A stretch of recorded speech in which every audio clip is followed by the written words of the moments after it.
Hello everyone, my name is Nengi Prinso. I'm contestant number 025 on Miss Chubby Nigeria Maiden Edition. Today is our cooking challenge and I'll be cooking the Kalabari native soup which we call flour with just 1,000 naira.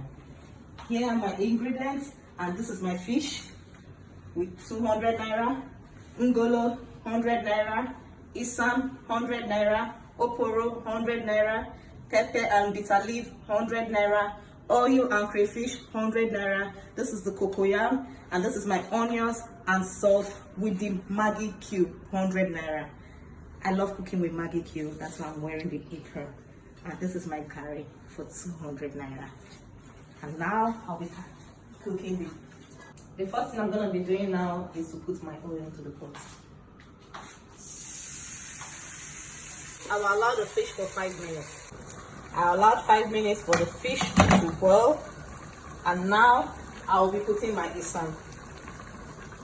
I'm putting on the fire now because my soup is ready and I'll be serving in next minutes.